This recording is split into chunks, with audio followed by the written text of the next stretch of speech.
Olá, graça e paz, que essa paz que excede todo entendimento esteja com vocês. Meu nome é Luana, se você é novo no canal, seja muito bem-vindo, seja muito bem-vindas. Quero pedir desculpa porque faz alguns dias que eu não consigo gravar. Eu estava em processo de mudança de casa, então deu uma atrasadinha nas gravações. Peço mil desculpas.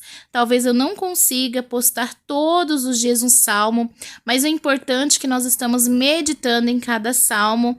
Não se esqueça de se inscrever e ativar o sininho, porque cada vez que eu colocar um vídeo novo, o YouTube vai te notificar, tá bom?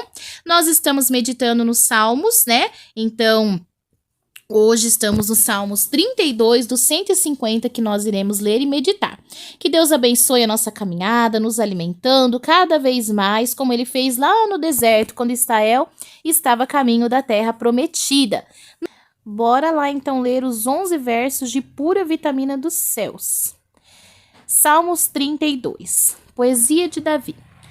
Feliz aquele cujas maldades Deus perdoa e cujos pecados Ele apaga. Feliz aquele que o Senhor Deus não acusa de fazer coisas más e não age com falsidade. Enquanto não confessei o meu pecado, eu me cansava, chorava o dia inteiro. De dia e de noite tu me castigas, ó Deus, e as minhas forças se acabaram como o sereno que seca no calor do verão. Então eu confessei o meu pecado e não escondi a minha maldade. Resolvi confessar tudo a ti e tu perdoaste todos os meus pecados. Por isso, nos momentos de angústia, todos os que são fiéis a ti devem orar. Assim, quando as grandes ondas de sofrimento vierem, não chegarão até eles. Tu és o meu esconderijo. Tu me livras da aflição. Eu canto bem alto a tua salvação, pois me tens protegido. O Senhor Deus me disse, eu lhe ensinarei o caminho por onde você deve ir, e eu vou guiá-lo e orientá-lo. Não sejas uma pessoa sem juízo, como o cavalo ou a mula, que precisam ser guiados com cabrestos e rédeas para que obedeçam. Os maus sofrem muito, mas os que confiam em Deus, o Senhor, são protegidos pelo seu amor.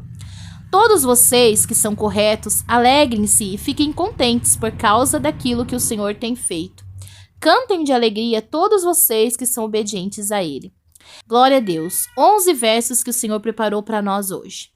É uma maravilha quando o homem e a mulher reconhecem seus pecados e, mais do que reconhecer, precisamos confessar. Este salmo Davi escreveu depois de confessar a Deus os seus pecados de adultério, homicídio e dissimulação.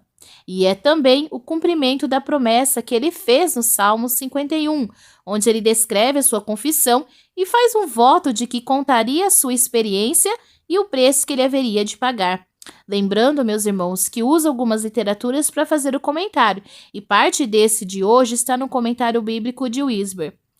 O salmista fala sobre pelo menos 4 fatos sobre pecado e perdão que precisamos conhecer. Nos versos 1 e 2, temos o primeiro fato, que é a bênção da aceitação. Davi começa o salmo louvando ao Senhor e já no verso 1 vemos que são bem-aventurados os obedientes. Ele passou a desfrutar da liberdade do perdão e não pôde esperar para proclamar essa bênção. Se temos a aceitação de Deus, não importa o que mais nos aconteça. Ele declara que aquele que confessa e deixa alcança a misericórdia de Deus, e isso é maravilhoso. O pecado diz respeito a errar o alvo e a não viver dentro dos padrões determinados por Deus. Davi tentou encobrir os seus pecados e fingir que nada havia acontecido, mas o Senhor o disciplinou, até ele confessar que havia pecado. O perdão é como remover um fardo muito pesado, que a gente vai arrastando como corrente com bolas de ferro nas pontas. Muitas vezes queremos encobrir os nossos pecados, e com Davi não foi diferente. Para encobrir o seu adultério, ele tentou fazer com que o marido de Betseba deitasse com ela, mesmo estando em meio a uma guerra. Ele mandou chamá-lo. Como não conseguiu fazer com que ele fosse para casa, ele cometeu mais o pecado, o homicídio. Anos mais tarde, Salomão escreveu em Provérbios 28:13, que diz: quem esconde os seus pecados não prospera, mas quem os confessa e os abandona encontra misericórdia. Talvez Salomão tivesse menção do que havia acontecido, então encobrir nunca é uma boa opção. Mas quando confessamos, Deus nos perdoa, e esses pecados são lançados fora para nunca mais serem lembrados. Quando confessamos os nossos pecados, Deus cancela a dívida e remove de seus registros, pois Jesus Cristo pagou por elas na cruz e seu sangue limpa todo o registro, bem como o coração do transgressor. E o perdão que o Senhor nos dá é, sem dúvida, motivo de alegria e cânticos de louvor, e muitos cristãos, infelizmente, não dão o devido valor. O segundo fato importante é a insensatez da impenitência. Nesta parte do Salmo, Davi conta a própria história e admite abertamente que foi insensato ao tentar esconder os seus pecados durante quase um ano. Como disse Charles Spurgeon, Deus não permite que seus filhos pequem com sucesso. E John Donne escreveu: o pecado é uma serpente, e aqueles que o encobrem mantêm aquecido este réptil venenoso, para que possa picar com mais violência e espalhar o seu veneno e malignidade de modo mais eficaz. O Senhor disciplinou Davi durante quase um ano e o fez infeliz até que o rei parou de mentir, humilhou-se diante de Deus e confessou os seus pecados. Essa disciplina não é como aquela de um juiz que castiga um criminoso.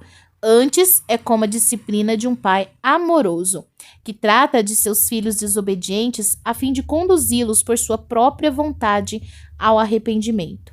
De acordo com Hebreus 12, do 1 ao 13, a disciplina de Deus é prova de que ele nos ama e está verdadeiramente interessado em seus filhos. O terceiro fato importante é o caminho do livramento. Nós encontramos os versos 5 ao 7. O Senhor enviou o profeta Natã para confrontar Davi com seus pecados e lhe transmitir a mensagem do perdão de Deus. A confissão de Davi, pequei contra o Senhor, foi respondida com a declaração: também o Senhor te perdoou o teu pecado. Tudo o que Davi teve de fazer para que o Senhor o perdoasse foi confessar sinceramente os seus pecados. O fardo da transgressão foi removido e a dívida foi cancelada. O que estava distorcido se endireitou e o Senhor não registrou os pecados de Davi. Em vez de nos imputar os nossos pecados, o Senhor coloca em nossa conta a retidão de Cristo, nos aceitando em sua família por meio do seu Filho. Davi não ofereceu qualquer justificativa. Ele admitiu que havia pecado e que era culpado diante de Deus. A culpa é para a consciência aquilo que a dor é para o corpo. Ela nos diz que algo está errado e deve ser tratado. Do contrário, as coisas podem piorar. A promessa aplica-se a todos e devemos confessar os nossos pecados imediatamente, no momento em que os descobrimos e enquanto Deus pode ser encontrado. As águas da disciplina ficam cada vez mais profundas e a tempestade torna-se cada vez mais intensa. Portanto, não devemos tentar o Senhor. No entanto, o perdão de Deus não é algo negativo. O Senhor acrescenta bênçãos maravilhosas para nos ajudar em nosso caminho rumo à recuperação. Davi trocou seus esforços para esconder os pecados por um esconderijo no Senhor.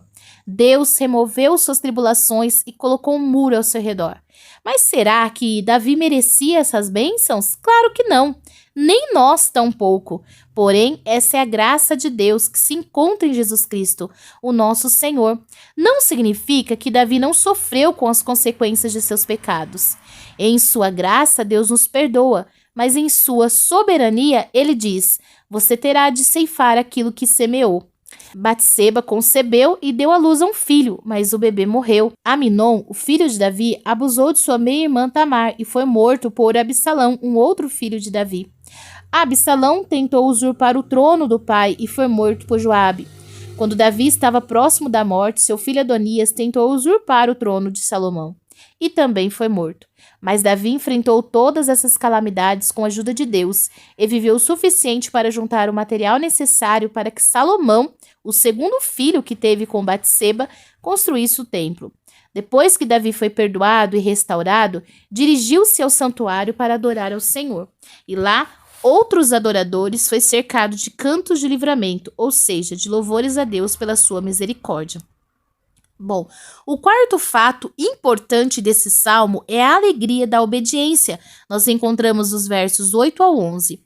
Nos versos 8 e 9, Deus fala a Davi garantindo a seu servo que a alegria da salvação lhe será restaurada, se ele obedecer ao Senhor e andar em seus caminhos. O raciocínio incorreto de Davi o havia colocado em sérios apuros, mas o Senhor o instruiu, guiou e o manteve sobre ele o seu olhar amoroso. A fé de Davi deve redundar em obediência, pois é preciso que a fé e as obras andem juntas. Deus não nos perdoa para que possamos voltar a pecar. Contigo, porém, está o perdão para que te temam. Ao contemplar Batseba e desejá-la, e em seguida cometer adultério e matar o marido dela, Davi acreditou que estava agindo como um homem livre, mas para Deus ele estava agindo como um animal. Somos feitos à imagem de Deus, mas quando escolhemos deliberadamente nos rebelar contra a lei de Deus, decaímos até uma condição de sermos chamados de bestas como animal. As traduções mais modernas chamam de insensato.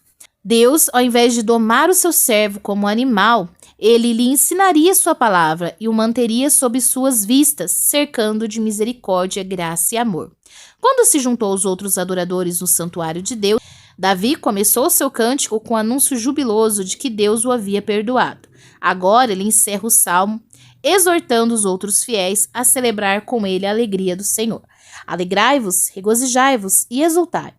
Anos depois, seu filho Salomão escreveria: o que encobre as suas transgressões jamais prosperará, mas o que as confessa e deixa alcança a misericórdia. Provérbios 28:13. Assim, nós encerramos a nossa meditação e o nosso Salmos de número 32. Que Deus lhe abençoe poderosamente e até o próximo vídeo, se assim o Senhor nos permitir. Graça e paz.